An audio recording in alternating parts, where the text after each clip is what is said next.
कुठल्या साहेबांना? पवार साहेबाला. आपले उपाध्यक्ष हा त्यांना पाठवलं होतं मी. होय की मग काय झालं पाठवलं म्हणून? ते मला म्हणले तात्काळ कार्यवाही करा.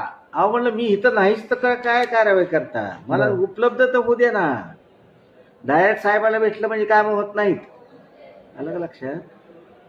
आतमध्ये भेटा आणि ते काय झालंय विचारा, लगेच काढून देत तुम्हाला. काढलं पण असेल त्यांनी. मग तुम्ही विचारायचं हे साहेब. रवी हो का, साहेबाला पाठवलं किंवा कुठं पाठवलं तरी मी घाबरण्यात नाही. मी पळस देवचा आहे प्रॉपर. घाबरायसाठी नाही साहेब, आम्ही माहिती मिळायसाठी. रट्टे पाटील तुम्ही हे करताय, मला नोकरीची गरज नाही.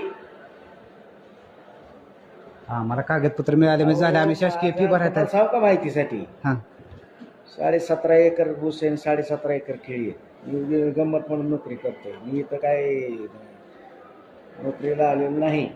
एकुलता एक काही लक्षात घ्या. असलं करू नका. साहेबाला पाठवा आणि ह्याला पाठवा. शेतपळ गाड्यात माझी पाहुणी का नाही, अर्ज साहेबांना पाठवलं मग काय झालं साहेब? साहेबाला पाठवलं. साहेब मला म्हणजे तात्काळ कारवाई करा. अरे मला ह्यांनी दिले तर मी करू का कसं? नाही, त्यांचा बी हेतू माहिती देण्याचा असेल. ती काय मान्य आहे ना माहिती देण्याचा, पण तुम्ही त्यांना कशाला पाठवायचं? मला येऊन भेटायचं ना. तुम्ही नाही, तुम्हाला दोनदा भेटलो की साहेब मी त्यासाठी. अहो दोनदा भेटले पण मिळालं पाहिजे ना मला आतून. म्हणजे माझ्या घरात ठेवलंय. आम्ही साहेब 60 किलोमीटर वरून येतो इतक्याला. अहो नका येऊन, आम्ही फोन नंबर देतो तुम्हाला. तुमच्याकडे नंबर आहे माझा, फोन नंबर. तुमचा फोन आलता परवा, मला माहिती आहे ना. फोन बी आलता साहेब. 3 अर्ज आहेत माझा, अजून तुम्ही कुठलीच माहिती दिली नाही. आता म्हणता त्या माहितीशी माझा संबंध मी नाही. 1 तारखेला आजच झालोय. त्याच्या आधीची माहिती मी जबाबदार नाही. आता ही सुद्धा माहिती तुम्ही द्याय नाही आता किती दिवस झालं. येतो ना 2. मी द्यायचा विषय नाहीये. मी यांना लिहीन, तुला मिळेल नाही मिळत. ए रवी इकडे रे. मला आता तारीख द्या, त्या तारखे दिवशी येतो मी. ह्याला पटत नको साहेब. तुमचा फोन स्विच ऑफ लागतो. आता फोन लावला तुम्ही तुमचा. लावा ना फोन, लगेच फोन लागतोय माझा.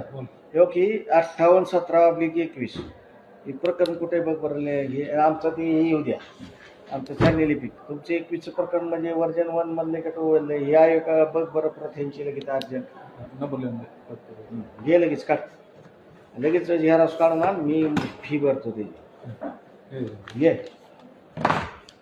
साहेबाला कॉन्टॅक्ट केला म्हणजे मूळ घाबरतो असं नाही. घाबरासाठी नाही साहेब, आम्हाला फक्त माहिती तुम्ही मिळाली. साहेबाला कॉन्टॅक्ट करताय, मला साहेब पाठवते. रट्टे पाटील साहेब म्हणजे आपले पवार साहेबच ना. अहो पवार साहेबच की. हा हा. रट्टे पाटील. मी पण मोठा खानदानी माणूस आहे. ऑफिस बिफिस गेलं तिकडं, मला काय करायचं ते करा माझ्या विरोधात. आम्ही असलं कशाला करू काय? नका. प्रेमात काही बी होतं. प्रेमात मी तुम्हाला सांगतो कपडे काढून देईन, पण मला आडवा आला का नाही. तुम्ही साहेबाला पाठवताय अहो, राव. आम्ही सर्वसामान्य कशाला अधिकार लागले? मग कशाला पाठवताय साहेबाला? मला येऊन भेटा ना. मी इथं बसलोय ना. साहेब आहेत का आज इथं? कशाला पाठवायचं तिकडे साहेबाला? प्रेमात जेवढी काम होतील तेवढी होतील. अहो सगळे तालुका ही सगळं ऑफिस माझ्या मागे लागलं इथं. मला इथनं घालवायचं. मी का तर लोकांची काम करतोय चांगली म्हणून. नाही, काम तर झाली. माझ्या मागे बाया सोडल्या, गडी सोडले, सगळे सोडले. बाया सुद्धा सोडल्यात. तुम्हाला काय माहिती की गोष्ट? नाही, मी कशाला. पण मी पूर्ण उरलोय सगळ्याला. लक्षात घ्या, मी खानदानी मोठा आहे. पैसा पाण्याने भरपूर आहे. कुठं पैसे लागले ना, काना 10-20 लाख रुपये टाकून मी मोकळा होईन तिथं. तुम्ही असं समजू नका.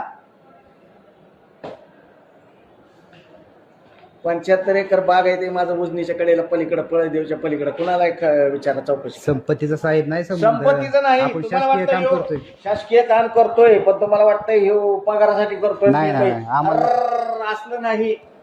मी हाऊस म्हणून काम करतोय. काम करायचं म्हणून करतोय.